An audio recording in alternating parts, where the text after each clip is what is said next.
Day 14 with one of our absolute favorite series here at the Today Show. Mr. Smith Goes To. Okay, this morning, Mr. Smith here is taking us to a high school in Pennsylvania where a very special radio call, years in the making, drew as much attention as a big game there. Hi, Harry. You know, we didn't really know what we were walking into. It felt kind of like some state high school championship was going on. And oh my goodness, for the kids who were involved, they got it. The sky was the limit.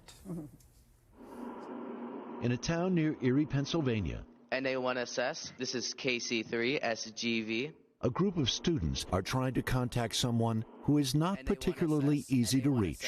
This is KC3SGV. All those numbers and letters are ham radio call signs. NA1SS is the International Space Station. 3, 2, 1. The first amateur contact in space happened 40 years ago with the Space Shuttle Columbia. Hello, W1JXN. This is W5LFL. You're our first contact from orbit. What advice would you Since give to then, students a group called ARIS, Amateur Radio on the International Space Station, has organized radio calls between astronauts and some million students worldwide. What do you do for fun on the space station? Over. Most of the time, adults do the setup. But at Harbor Creek High School, it's all about the students. Which license do you have? I have the Technician General and Amateur Extra licenses. All of these students are licensed amateur radio operators, studying for a series of federal communications exams and passing to use radio waves to reach out to the world. My last contact was in Austria. But now, literally aiming higher. This space station call, years in the making, endless hours of after school and weekends of preparation. This is the one you use to contact the space station? Did you guys put all of this stuff together? We've set everything up, from the antennas to the radios, to the power supplies, antenna controllers. We've set this whole event up ourselves. The students have a 10-minute window to make contact, then question astronaut Andreas Mogensen. They can be very Assistant Principal Drew Mortensen heads the Advanced Technology Club at the school. After attending an amateur radio seminar, he thought, I'll bet our students can do this. You have to hit a target. Right, exactly. You're hitting something that's 254 miles away, traveling at 17,000 miles per hour, and you're hoping that everything goes correctly. Like, What could possibly go wrong? no, right, exactly, no. The gym looks like it's set up for homecoming. Signs, balloons. You can feel the buzz. As classes file in to watch, the technology kids are psyched, anxious. Today, the students of Harbor Creek are on a journey to boldly go where few hams have gone before. The time has come. 15-year-old Giles Veit begins the call. NA1SS, NA1SS, this is KC3SGV. The gym full of students wondering, will this work? NA1SS, NA1SS, this is KC3SGV. NA1SS. Giles calls again. KC3SGV. And again. NA1SS, NA1SS, this is KC3SGV. Finally, Kilo Charlie 3 Sierra, Golf Victor is Okay, Commander Mogensen, we have you a 5-7, a pretty good signal. So, are you ready for some questions? I am ready for questions. Go ahead.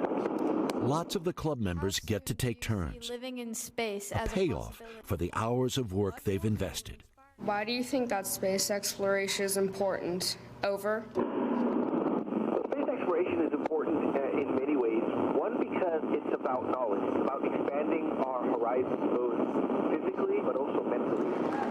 In 10 short minutes, the space station is out of range. For the students! What was it like hitting that button over and over? As soon as we heard Commander Mogensen respond, that was such a relief, really. I'm just looking at the smile on your face. Yeah. What else are you feeling right now? Lightheaded. Mr. Mortensen is brimming with pride. Yeah. How big of an emotional investment was this for you? I love my kids. I do. I absolutely love them. And so, for them to get to have that experience is huge. why you become a teacher? Yep, absolutely. I clapped again.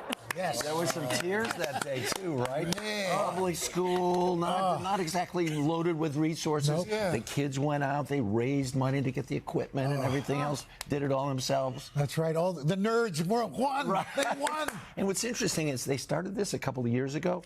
That advanced technology club has grown and grown and grown. They're doing astronomy. They're doing all kinds of really cool stuff. And if you want to do this with your school, call this group ARISS.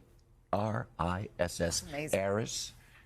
Just Google it. It just does the heart good to see good kids, good teacher, working hard, doing something incredible. And the buzz in there was like, whoa, this is what's going to happen. And honestly, you being there is exactly pretty cool, too. I'm sure the whole community is watching there this morning, the parents, the teachers, to all of you this morning. Kudos. Awesome. STEM rules. You were in the AV club. I was in the AV club. I have my first class, or had my first class FCC radio. Which is not easy to get. You know, it was a big deal. But they're still licensing for radio. I mean, this is still a current technology. But Savannah, this is a message to you and I as the underachievers in high school. I thought you were going to say, we were underachievers. I thought you were going to say the elderly on this couch. And by the way, ham radio, very important. Secondary, when other forms of communication go out, during ham radio is there. Disasters, big time stuff. So that's right. It's something that we really do need. Well, congrats to those kids. Absolutely.